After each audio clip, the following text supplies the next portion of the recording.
বন্ধুর হাতে ক্যামেরা দিয়ে তাকে ছবি তোলার অনুরোধ করেছিলেন তিনি, কিন্তু পোজ দিয়ে ছবি তোলার সময় ঘটে এক ভয়ঙ্কর ঘটনা।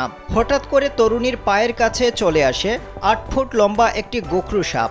ইতিমধ্যে এই ভিডিও সামাজিক যোগাযোগ মাধ্যমে ভাইরাল হয়েছে। ভিডিওতে দেখা যায় এক তরুণী পোজ দিয়ে ছবি তুলছেন। এ সময় পাশের ঝোপ থেকে একটি গোখরু বেরিয়ে তরুণীর দিকে এগিয়ে আসতে থাকে। সাপটি তরুণীর পায়ের কাছে আসতেই তিনি ছবি তোলার জন্য পোজ দিতে পা ফাঁক করেন। সেই সুযোগে সাপটি নিজের মতো পথ বের করে ওই তরুণীর পায়ের মাঝখান দিয়ে চলে যায়। সম্প্রতি সিঙ্গাপুরের বুকিট তিমাহ রিজার্ভে ঘটেছে এই ঘটনা। স্থানীয় সংবাদ মাধ্যম জানিয়েছে ওই তরুণীর নাম ইয়েশি দেমা। বন্ধুর সঙ্গে হাইকিং করতে সিঙ্গাপুরে গিয়েছিলেন তিনি। পায়ের কাছে সাপ চলে আসলেও তিনি বুঝতে পারেননি। সাপ দেখে হঠাৎ এক পর্যটক চিৎকার করে ওঠেন। ততক্ষণে সাপটা খানিকটা দূরে চলে যায়। বিষয়টি বোঝার সঙ্গে সঙ্গেই লাফ দিয়ে ওঠেন ওই তরুণী। এক দৌড়ে চলে যান বন্ধুর কাছে।